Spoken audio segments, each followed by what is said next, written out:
Assalamualaikum warahmatullahi wabarakatuh. Perkenalkan, nama saya Nur Wahyuni, NIM E 2019-1165 dari kelas Perbankan Syariah 4, Fakultas Ekonomi dan Bisnis Islam. Pada kesempatan kali ini saya akan mempresentasikan hasil makalah saya yang berjudul Pengantar Ekonomi Makro Islam yang diampu oleh Bapak Dr. Abdul Wadud Nafis. Pengertian ekonomi. Istilah ekonomi berasal dari dua kata bahasa Yunani, yaitu oikos yang artinya rumah dan nomos artinya aturan, tatanan, peraturan, dan hukum. Jika digabungkan oikos dan nomos yang berarti aturan-aturan dalam rumah tangga. Jadi pada dasarnya ilmu ekonomi mempelajari tentang prinsip-prinsip di dalamnya menggunakan pendapatan rumah tangga tersebut. Ekonomi merupakan studi tentang manusia di mana terjadi pertentangan antara kebutuhan dan keinginan manusia yang sifatnya tidak terbatas, berbenturan dengan kapasitas sumber daya yang terbatas. Yang kedua, ada pengertian ilmu ekonomi. Ilmu ekonomi adalah bagian dari ilmu sosial yang mempelajari masyarakat dari segi pemenuhan kebutuhan atau bagian ilmu sosial yang mempelajari perilaku manusia dalam upaya memenuhi kebutuhan. Seperti kita tahu bahwa kebutuhan manusia itu banyak, beraneka ragam. Satu kebutuhan terpenuhi akan muncul kebutuhan lain. Kebutuhan ini bertambah dan akan terus berkembang baik jumlah maupun kualitasnya mengikuti kemajuan peradaban manusia. Ilmu ekonomi juga diartikan sebagai cabang ilmu yang membahas dan mempelajari tentang perilaku manusia dalam memenuhi kebutuhannya dan memuaskannya. Ilmu ekonomi menurut beberapa ahli, yang pertama yaitu menurut Profesor Samuelson, bahwa ilmu ekonomi adalah studi mengenai cara-cara manusia dan masyarakat menentukan atau menjatuhkan pilihannya dengan atau tanpa menggunakan sumber-sumber produktif yang langka yang dapat mempunyai penggunaan alternatif untuk memproduksi berbagai barang serta membagikannya untuk dikonsumsi, baik untuk waktu sekarang maupun yang akan datang kepada berbagai golongan dan kelompok di dalam masyarakat. Yang kedua, ada pengertian ilmu ekonomi menurut Adam Smith, yaitu sebuah cabang ilmu yang membahas dan mempelajari tentang tingkah laku manusia dan usahanya untuk mengalokasikan atau mengelola segala sumber daya yang memiliki batasan penggunaan untuk mencapai sebuah tujuan tertentu. Pembagian ilmu ekonomi. Ilmu ekonomi terbagi menjadi 3 bagian. Yang pertama yaitu ilmu ekonomi deskriptif, yang kedua yaitu ilmu ekonomi terapan, dan yang ketiga yaitu ilmu ekonomi teori.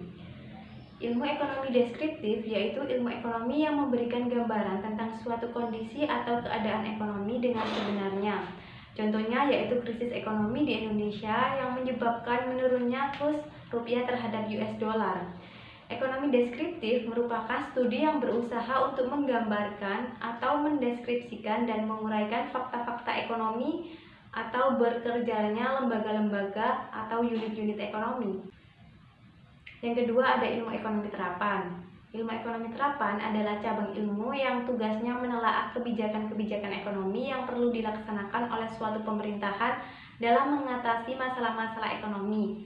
Secara umum, kebijakan ekonomi yang diambil oleh pemerintah mempunyai tujuan untuk yang pertama yaitu menciptakan kesempatan kerja yang penuh, yang kedua yaitu menciptakan pertumbuhan ekonomi yang tinggi, yang ketiga yaitu menciptakan stabilitas harga, yang keempat yaitu menciptakan distribusi pendapatan yang merata. Yang ketiga yaitu ada ilmu ekonomi teori atau ekonomi murni. Ilmu ekonomi teori adalah pandangan-pandangan yang menggambarkan sifat hubungan yang wujud dalam kegiatan ekonomi dan tentang peristiwa yang terjadi apabila suatu keadaan yang mempengaruhinya mengalami perubahan. Teori ekonomi didasarkan pada kondisi nyata yang terjadi pada masyarakat yang disederhanakan terutama mengenai sifat-sifat hubungan ekonomi. Contohnya, permintaan suatu barang akan naik bila harga barang tersebut turun.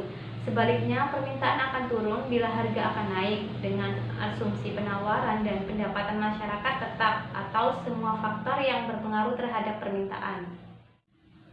Pengertian ekonomi makro dan mikro. Yang pertama yaitu ekonomi makro. Ekonomi makro adalah tindakan konsumen secara keseluruhan, kegiatan-kegiatan keseluruhan pengusaha dan perubahan-perubahan keseluruhan kegiatan ekonomi. Variabel-variabel tersebut antara lain yaitu pendapatan nasional, kesempatan kerja, dan atau pengangguran, jumlah uang yang beredar, laju inflasi, pertumbuhan ekonomi, maupun neraca pembayaran internasional. atau juga bisa diartikan ilmu ekonomi yang mempelajari perilaku konsumen dan perusahaan serta penentuan harga-harga pasar dan kuantitas faktor input barang dan jasa yang diperjualbelikan. Yang kedua yaitu ada pengertian ekonomi mikro, yaitu mempelajari variabel-variabel ekonomi dalam lingkup kecil, misalnya perusahaan dan rumah tangga. Dalam ekonomi mikro ini dipelajari tentang bagaimana individu menggunakan sumber daya yang dimilikinya sehingga tercapai tingkat kepuasan yang optimum. Secara teori, tiap individu yang melakukan kombinasi konsumsi atau produksi yang optimum bersama dengan individu-individu yang lain akan menciptakan keseimbangan dalam skala makro dengan asumsi ceteris paribus, atau juga bisa diartikan bahwa ekonomi mikro adalah ilmu yang mempelajari perilaku perusahaan, mempelajari perilaku konsumen, dan bagaimana perusahaan itu menentukan harga-harga barang. Pokok pembahasan ekonomi makro. Teori ekonomi makro merupakan salah satu cabang ilmu ekonomi yang mempelajari peristiwa-peristiwa atau masalah-masalah ekonomi secara keseluruhan. Peristiwa-peristiwa atau masalah-masalah tersebut diantaranya berupa tingkat pendapatan atau produksi nasional, kesempatan kerja atau pengangguran, dan perubahan harga yang terjadi dalam suatu perekonomian. Masalah jangka pendek atau stabilisasi.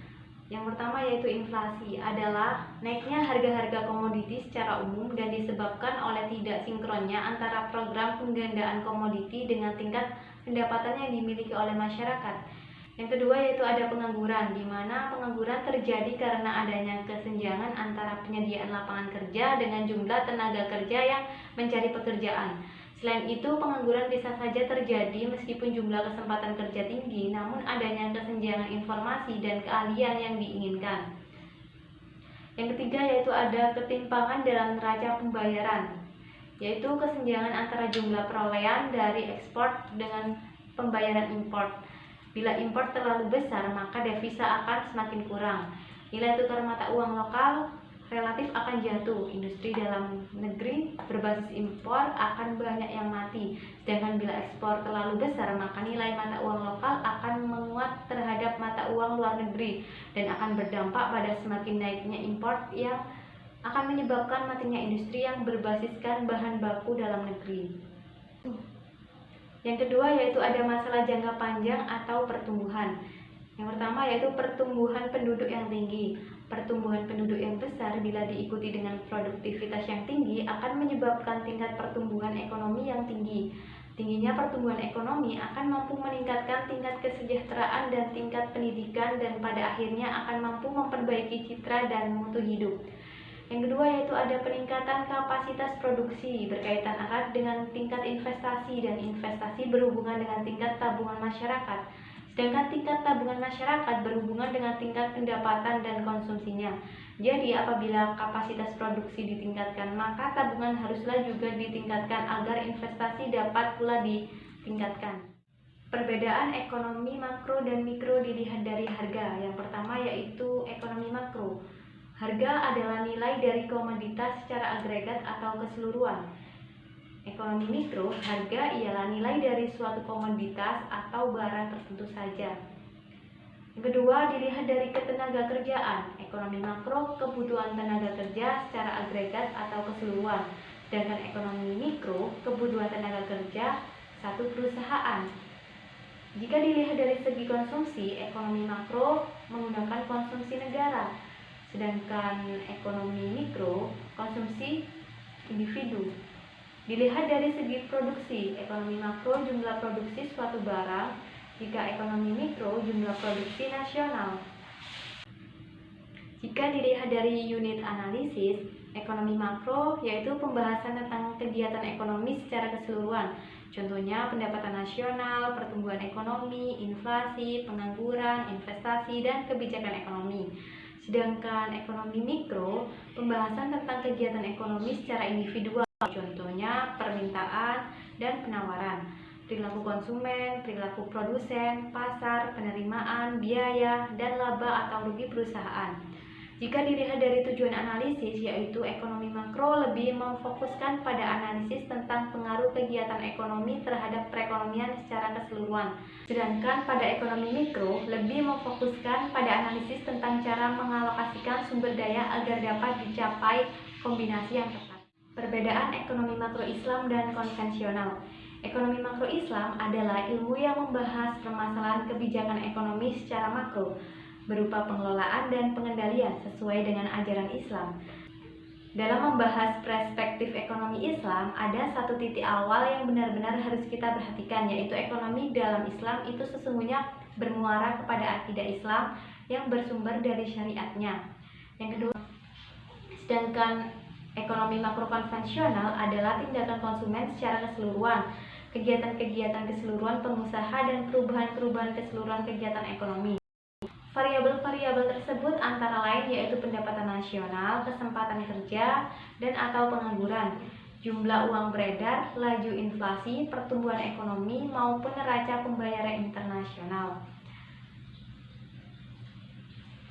Sekian penjelasan dari saya, kurang lebihnya mohon maaf, semoga bermanfaat. Terima kasih. Wassalamualaikum warahmatullahi wabarakatuh.